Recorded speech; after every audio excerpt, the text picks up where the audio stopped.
So, dear students, in this lecture we are proceeding by permutation. First of all, we want to define the permutation because permutation is the new term for the student of the class 11. So, simply permutation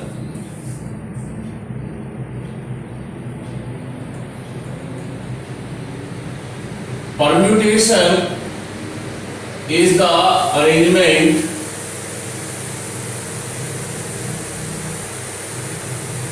of n objects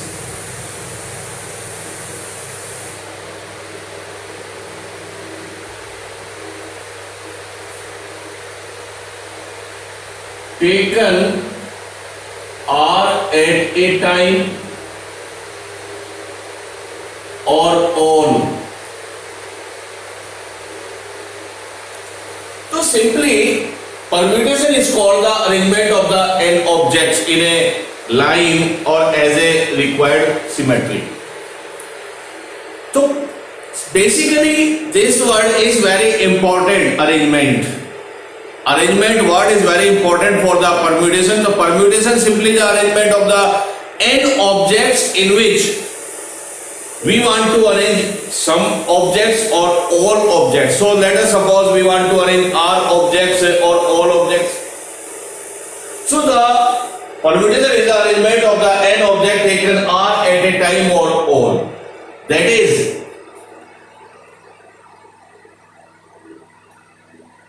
number of arrangement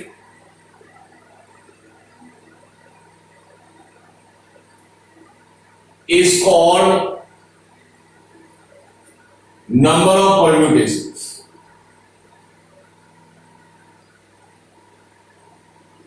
Number of permutations. तो basically जितने type से हम arrangement कर सकते हैं उतने ही veg को हम क्या कहते हैं, number of permutation.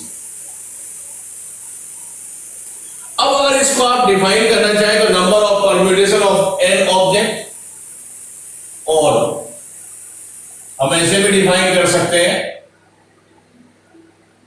Number of arrangement या permutation, number of permutations of n objects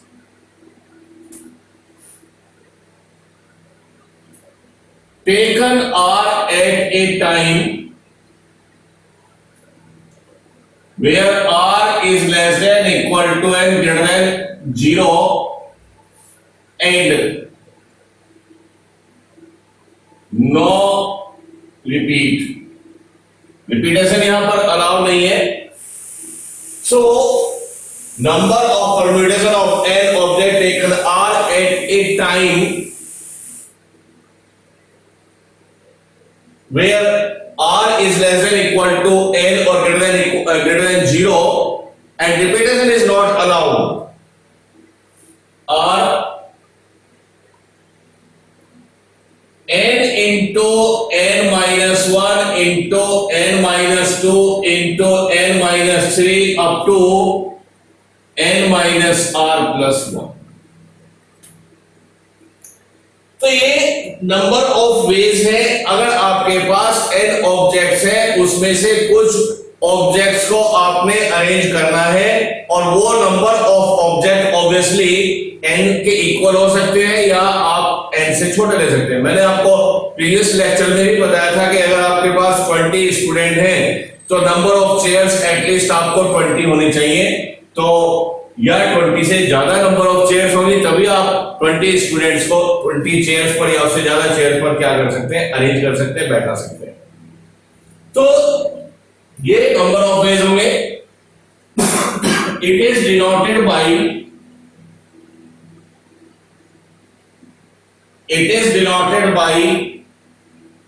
NPR और PNR.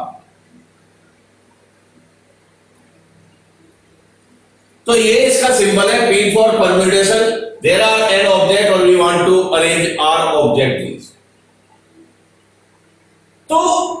अरेंजमेंट अगर करना है और आपके पास क्लास के अंदर 20 स्टूडेंट है, तो मैंने आपको बताया कम से कम 20 चेयर्स तो आपको चाहिए। तो number of students r and number of chairs n. 19 chairs पर 20 स्टूडेंट अरेंज नहीं हो सकते, लेकिन 21 चेयर पर 20 स्टूडेंट को आप अरेंज कर सकते हैं, बैठा सकते हैं, और वो डिफरेंट वेज आपके पास हो सकते हैं। तो इसलिए हमने यहां पर कहा है कि R is always less than equal to n। तो दोनों इक्वल भी हो सकते हैं। 20 चेयर्स पर 20 स्टूडेंट अरेंज हो जाएंगे, 21 चेयर पर 20 स्टूडेंट अरेंज हो जाएंगे, 22 चेयर्स पर 20 स्टूडेंट अरेंज हो जाएंगे, लेकिन 19 चेयर्स 18 चेयर्स पर 20 स्टूडेंट अरेंज नहीं होंगे। तो इसी अरेंजमेंट को हम क्या कहते हैं? परम्यूटेशन। अब ये जो आप देख रहे हैं कि ये जो नंबर ऑफ वेज है, ये कैसे आता है? मैंने आपको बताया कि रिपीटेशन अलाउ नहीं है, एक स्टूडेंट केवल एक ही चेयर पर वन टाइम में यहां पर अरेंज होगा। तो सपोज करिएगा हमारे पास n ऑब्जेक्ट्स हैं, r प्लेस पर आपने अरेंज करना है। तो this is the first place, second place, third place, fourth place, fifth place, और r आपके पास ये प्लेसेस है, this is the rth place.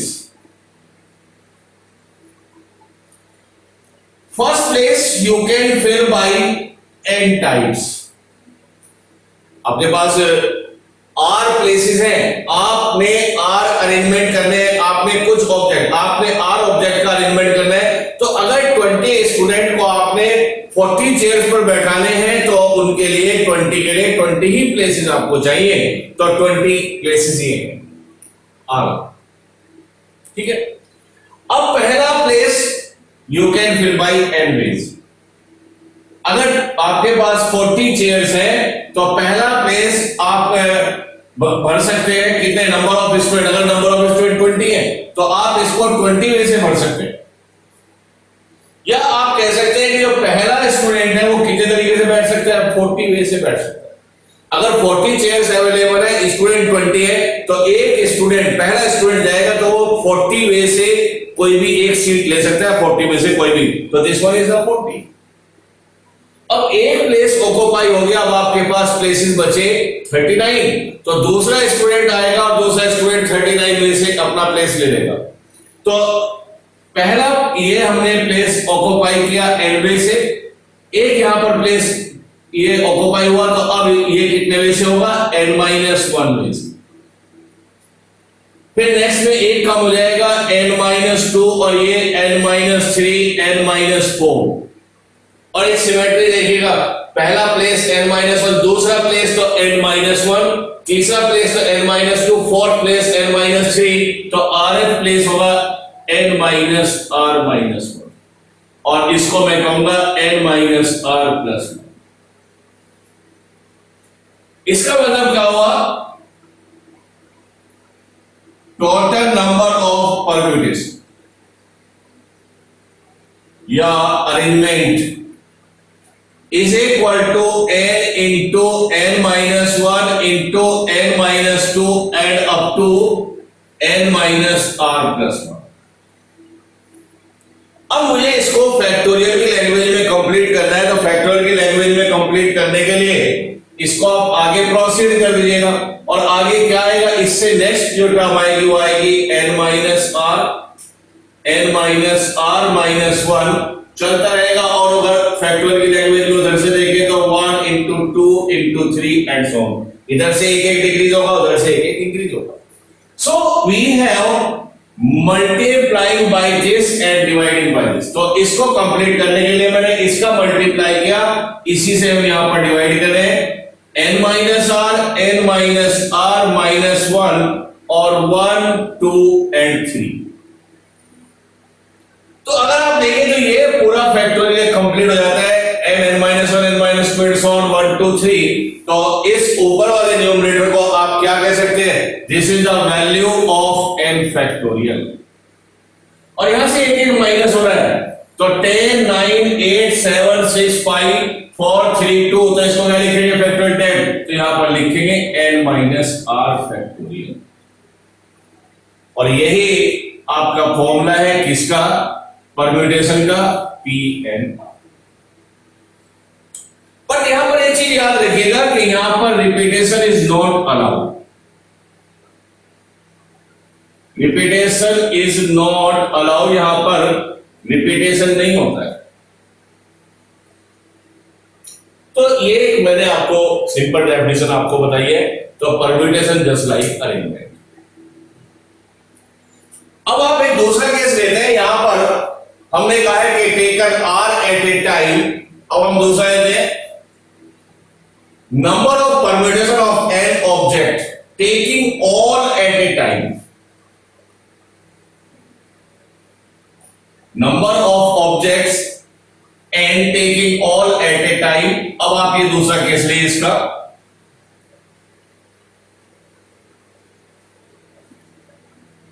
तो नेक्स्ट केस है number of permutation of n objects taking all at a time. आपने सारे लेने, तो एन मेरे पास प्लेसेस है, एन ही मेरे पास पर्सन है, तो एन पर्सन्स को एन चेयर पर अरेंजमेंट आपने करना है। तो इसका मतलब यहां पर आर और एन दोनों इक्वल है। तो number of permutations,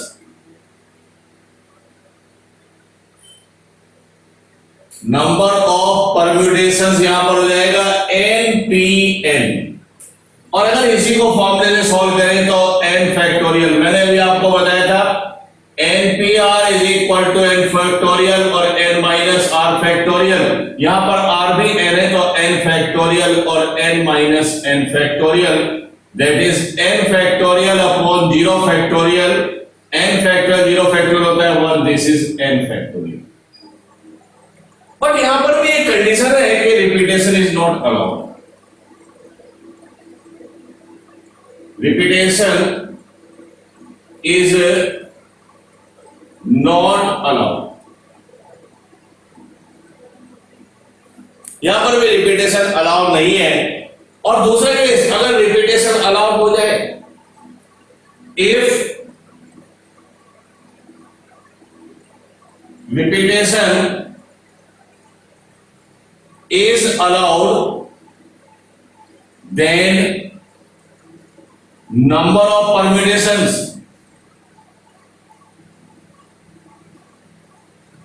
is n raised to the power। वो कैसे? सपोज करिए this is the first chair, second chair, fourth chair, fifth chair, sixth chair and these are the nth chair। This chair can be filled by n ways। n person है, यहां पर first भी आके बैठ सकता है, second भी बैठ सकता है, थर्ड भी बैठ सकता है। मैंने बताया रिपीटेशन अलाउ है तो वो पर्सन दूसरी जगह भी जा सकता है और वो यहां से उठ के यहां पर भी आ गया, दूसरी बार भी हो सकता है। तो रिपीटेशन अगर अलाउ है तो this is the nth time. तो n into n into n into n up to n times. तो अगर ऑल ऑब्जेक्ट्स आप अरेंज कर रहे हैं और रिपीटेशन अलाउ है तो उस केस में नंबर ऑफ परम्यूटेशंस हो जाते हैं n raised to the power n। Next, अब हम कुछ अलग और दूसरे टाइप के परम्यूटेशंस लेते हैं। दिस वन इज द, जो हमने अभी डिस्कस किया है, दिस वन, इसको हम अपने लैंग्वेज में कह सकते हैं this one is the linear permutation और अनकंडीशनल परम्यूटेशन। यहां पर कोई कंडीशन नहीं है, कोई भी ऑब्जेक्ट किसी भी प्लेस पर आप यहां पर अरेंज कर सकते हैं। तो this one we can say that this one is the linear arrangement as well as unconditional permutation. अब हम कुछ टाइप लेते हैं। तो सेकंड में मैं ले रहा हूं परम्यूटेशन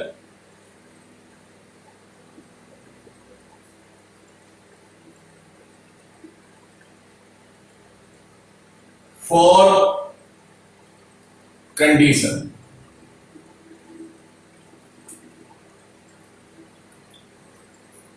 हम इसको कह सकते हैं कंडीशनल परम्यूटेशन।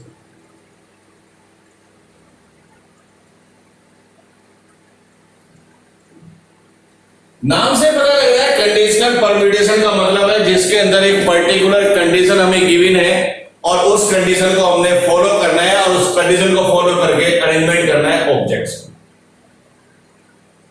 तो इसमें क्या ध्यान रखना है, first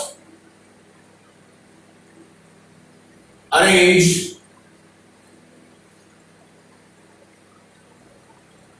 those objects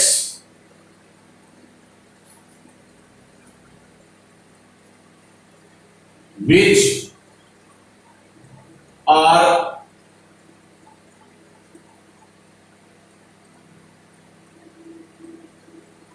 which have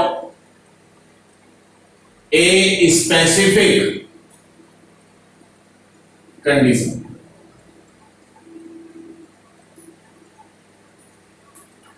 तो कंडीशन परम्यूटेशन में मुझे क्या करना है, पहले उन ऑब्जेक्ट को आपने अरेंज करना है जिन पर कोई पर्टिकुलर कंडीशन अप्लाई हो रही है। ऐसे क्या हो सकते हैं, for example after that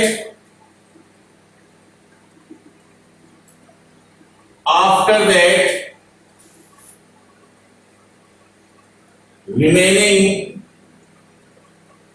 objects arrange at remaining places unconditionally।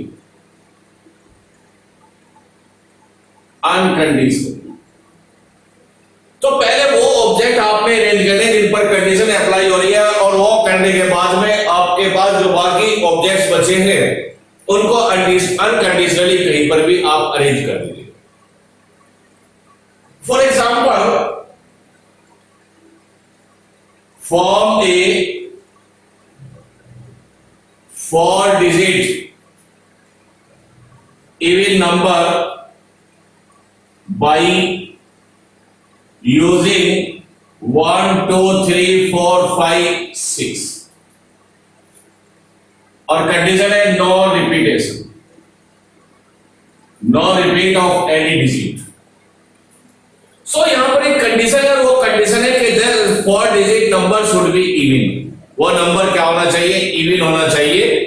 तो क्या करें, these are the 4 places of the 4 digit number।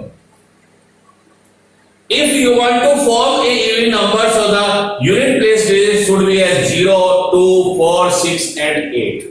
लेकिन मेरे पास 0 अवेलेबल नहीं है तो 2 4 और 6। तो पहली कंडीशन मेरे पास वो इवन नंबर होना चाहिए और उस इवन नंबर को होने के लिए लास्ट में आप यूनिट प्लेस को भरेंगे। पहले तो आपको इवन नंबर बनाना है तो this place you can fill by 3 ways. तो यहां पर कंडीशन है, यहां पर हर एक नंबर नहीं आ सकता, कंडीशनल आएगा। कंडीशन क्या होगी कि fill those digits which can form this 4 digit number as a even number. तो यहां पर आप भर सकते हैं 2 या 4 या 6। तो ये कंडीशन हमने पहले फॉलो की। अब इनके लिए कोई कंडीशन नहीं है तो इन 3 प्लेसेस को रिमेनिंग डिजिट, क्योंकि रिपीटेशन अलाउ नहीं है तो आप कितने भी तरीके से आप अनकंडीशनली कोई भी डिजिट कहीं पर भी अरेंज कर सकते हैं, इनके लिए कोई कंडीशन नहीं है। तो यहां पर मैं अप्लाई कर सकता हूं unconditional permutation for no repetition और उसके लिए मेरे पास फॉर्मूला है NPR। n का मतलब है number of the objects available. तो एक डिजिट यहां पर कम हो गई, अब आपके पास ऑब्जेक्ट्स बचे हैं 5 और C प्लेसेस क्या बचे हैं 3। तो this one is the conditional arrangement और this one is the unconditional arrangement permutation. तो आपके पास नंबर आ जाते हैं 5p3 और into 3। This is the unconditional, this is the conditional। So this is the second type of the permutation, it is the conditional permutation।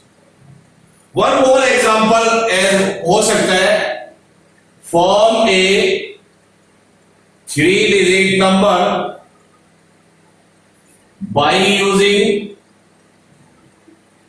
0 1 2 3 and 4। और यहां पर भी कह रहा हूं कि नो रिपीट, यहां पे भी रिपीटेशन अलाउ नहीं है। ये भी एक कंडीशनल परम्यूटेशन है। तो 3 डिजिट का नंबर आपने बनाना है। और यहां पर कंडीशन ये है कि this place you can not fill by 0। अगर आपने 100 प्लेस को 0 से फिल कर दिया तो you will get A 2 digit number, आपका 3 डिजिट नंबर नहीं होगा। तो यहां पर कंडीशन है, रेस्ट्रिक्शन है, और restriction is that 1000 place you can not fill by 0। तो इस प्लेस को आप 0 से नहीं भर सकते, इसका मतलब बाकी से आप भर सकते हैं। तो इसको आप भरें 4 में से। आप यहां पे 1 ला सकते हैं, 2 ला सकते हैं, 3 ला सकते हैं, 4 ला सकते हैं। सपोज करें यहां पर आपने 3 लिखा, रिपीटेशन अलाउ नहीं है, but now 0 is applicable for the remaining 2 places. अब आपके लिए आगे 0 अवेलेबल हो जाता है, 0 आप बीच में ला सकते हैं, कोई प्रॉब्लम नहीं है। तो इस प्लेसेस के लिए 1 2 3, अब इसको अनकंडीशनल परम्यूटेशन से आप भर सकते हैं NPR, और n मेरे पास 1 2 3 4 ऑब्जेक्ट अवेलेबल है और प्लेसेस मुझे लाने 2, तो 4p, तो number of permutation is 4 into 4p। तो इतने आप 2 डिजिट नंबर यहां पर फॉर्म कर सकते हैं। तो this one is the conditional arrangement, conditional permutation. So next is permutation for identical objects. यहां पर नेक्स्ट टाइप हो सकता है permutation for identical objects.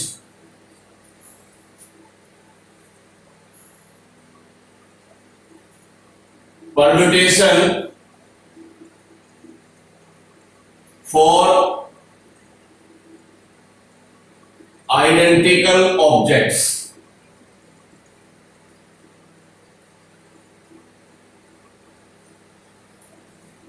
Identical means same. You can does not identify that this is the first object or second object.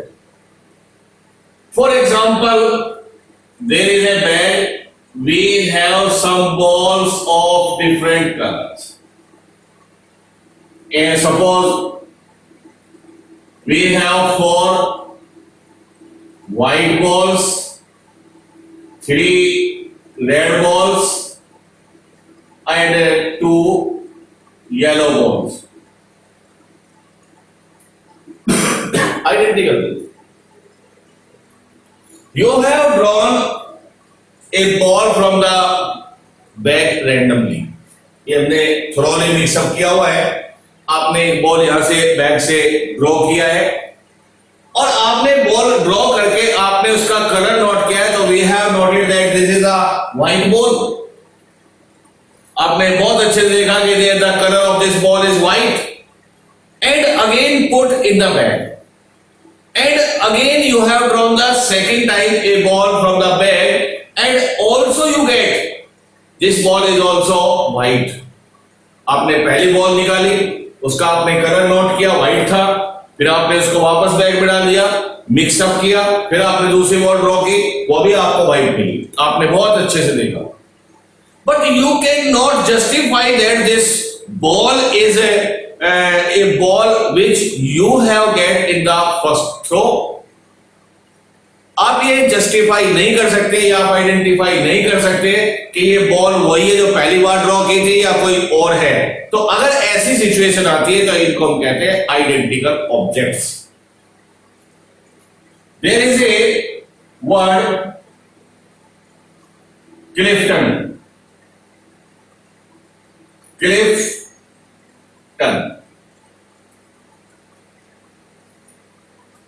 Note this is a word Tatanagar.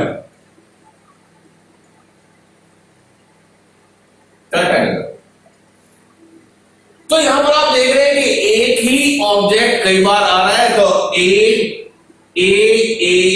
these are the identical object and there are 2 similar word T.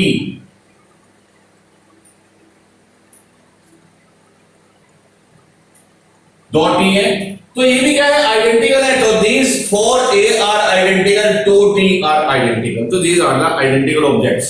और अगर मैं आपसे कहूं कि ये letter arrange करे तो यहां पे ऑब्वियसली ये सिचुएशन आएगी। So let there are n objects in which P1 are one kind identical object,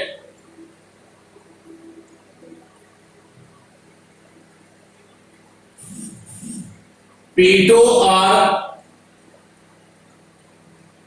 second kind of identical objects, P3 are third kind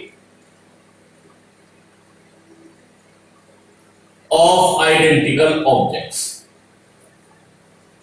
अगर मेरे पास यहां पर टोटल P ऑब्जेक्ट्स हैं, इनमें से P1 एक टाइप के हैं, P2 दूसरे टाइप के हैं और P3 तीसरे टाइप के हैं, वो आइडेंटिकल है, एक जैसे हैं. सो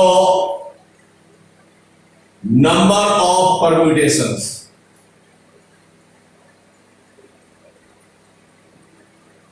is equal to n factorial, P1 factorial, P2 factorial, P3 factorial, और अगर और भी आइडेंटिकल है तो और भी आप आगे ला सकते हैं. तो इसके लिए अरेंजमेंट आप कर सकते हैं n factorial upon factorial of number of objects of the first kind, number of factorial of number of the object of second kind और factorial of number of the object of third identical type, जो भी है. तो इस तरीके से आप कर सकते हैं. फॉर एग्जांपल अगर आपने यहां पर अरेंजमेंट करना है, अगर हम इसका एग्जांपल लेते हैं टाटा नगर के लिए, तो इसमें मेरा क्वेश्चन है कि how many ways you can arrange the letter of the word Tata Nagar if repetition is not allowed. Repetition allow नहीं है, तो इस टाटा नगर के जो लेटर्स हैं आप कितने तरीके से अरेंज कर सकते हैं. तो आप देख रहे हैं कि यहाँ पर एक लेटर एक से ज्यादा बार आ रहा है, तो आइडेंटिकल ऑब्जेक्ट है. तो इस केस में आप देखिए n means total number of letter 1 2 3 4 5 6 7 8 9, तो यहां पर टोटल 9 होंगे. P1 क्या है, 4 A's, यहां पर 4 आइडेंटिकल A है, एंड P2 2 T's, यहां पे 2 T है, 2 आइडेंटिकल ऑब्जेक्ट ही है. इसके बाद n वन टाइम का है, G वन टाइम है, R वन टाइम है, तो इनको हमने नहीं देखना है. तो number of words with meaning और without meaning by arranging the letter of the word Tata Nagar in which repetition is not allowed. So n factorial upon P1 factorial into P2 factorial. n means 9 factorial, 4 factorial and 2 factorial. इसको simplify कर लीजिए तो आप इतने word यहां से इसके letter से आप बना सकते हैं, इनको अरेंज करके. तो dear student, this is a very important permutation for the identical objects. One more type of the permutation is circular permutation. So next type of the permutation or arrangement is circular permutation.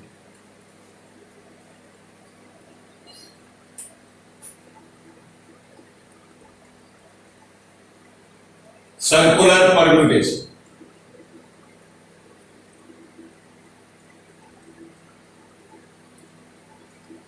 इससे पहले जितने भी permutations हमने discuss किए, these are the linear. आपने student को एक cube में खड़ा करना है, वो भी एक लाइन है, वो भी लीनियर परम्यूटेशन है. तो this is a circular permutation means.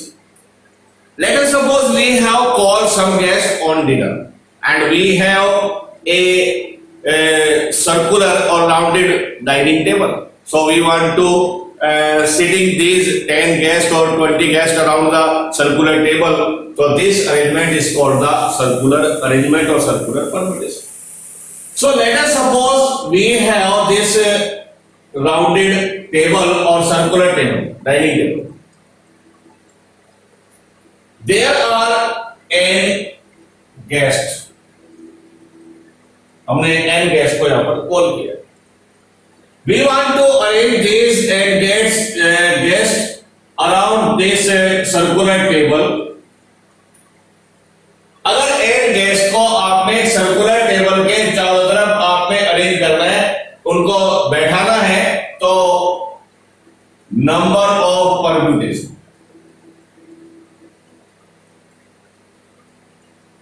is n-1 factorial. Why? Because it is a circular dining table, and in case of the circular or circle, there is no starting point, there is no ending point. तो जबकि अगर हम linear permutation करते हैं तो हमने straight को Q में खड़ा करना, तो पहला स्ट्रेट यहाँ आ जाएगा, बाकी इसके पीछे एक एक करके अरेंज हो जाएंगे, तो this one is the linear, तो उसमें तो कोई प्रॉब्लम नहीं है। इनिशियल पॉइंट होता है, फाइनल पॉइंट होता है, स्टार्टिंग पॉइंट होता है, एंडिंग पॉइंट होता है लीनियर में। यहां पर कोई स्टार्टिंग पॉइंट नहीं है, एंडिंग पॉइंट नहीं। सो एन गेस्ट है, हम स्टार्टिंग कैसे करते हैं कि एन गेस्ट में से हमने एक गेस्ट को यहां पर बैठाया, means we mark a starting point on this circular table. हमने एक स्टार्टिंग पॉइंट मार्क किया, ये स्टार्टिंग पॉइंट है, तो यहां पर एक गेस्ट आके यहां पर बैठ गया। अब मेरे पास कितने गेस्ट बचे? n-1, और इन n-1 के लिए अब यहां पर n-1 टेबल अवेलेबल है, तो वो n-1 गेस्ट n-1 प्लेस पर, यानी यहां पर n-1 p n-1 ही गैस बचे, n-1 इनके लिए चेयर है, तो वो इन चेयर पर इतने n-1 फैक्टोरियल वे से अरेंज कर सकते। But one important thing is that they can be seated in both the direction, clockwise और anti clockwise. So this arrangement n-1 factorial have both clockwise and anti-clockwise direction. Anti-clockwise direction. इसमें दोनों direction include है, कुछ यहां से बैठ जाए, कुछ इधर से बैठ जाए, या दोनों साइड से वो बैठ से फिल करते चले जाए, तो n-1 factorial contain both the arrangement in clockwise direction as well as anti-clockwise direction. So this is the circular arrangement. But this arrangement will be changed in case of garland, bracelet. Bracelet आपने बनाना है, beads आपने डालने हैं, या कोई भी आपने garland बनानी है, फूल माला बनानी है। सो यू नो दैट फूल जो गार्लैंड होती है, it is also made in the form of the circle, because there is no starting point or there is no ending point after making the garland by using the flowers.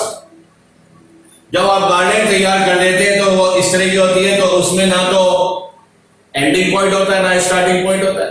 But at the time when you are making this garland, so the symmetry of the arranging of the flower is in one direction.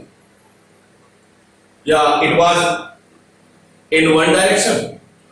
तो जिस time आपने माला बनाई थी, उस time ये middle portion है, ये ending point है किसका? थ्रेड का।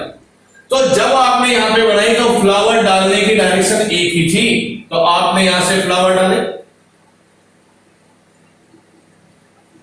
तो डायरेक्शन एक होने की वजह से इसमें दोनों डायरेक्शन है, इसमें एक डायरेक्शन है, तो अगर यहां पर n फ्लावर्स हैं तो number of permutation is equal to half of n-1 factorial. जिस टाइम आपने गार्लैंड को बनाया है, उस टाइम आपने एक ही डायरेक्शन में फ्लावर को अरेंज किया है। इसमें दोनों डायरेक्शन है, तो इनकी डायरेक्शन दोनों को आप हाफ कर दीजिए तो एक डायरेक्शन में अरेंजमेंट हो जाएगा। तो इतने तरीके से आपके पास अगर n फ्लावर्स हैं, so you can arrange n flowers in a garland by 1/2 of n-1 factorial. So dear student, these are the permutations or arrangement. So first is unconditional permutation, second is conditional permutation, third is permutation for the identical object और fourth is the permutation और circular permutation. तो इसी type के ये 4 type में ही हमारे सारे question cover हो जाते हैं। तो स्टूडेंट नेक्स्ट क्लास में हम इसकी एक्सरसाइज और न्यूमेरिकल क्वेश्चंस ट्राई करेंगे। Thank you.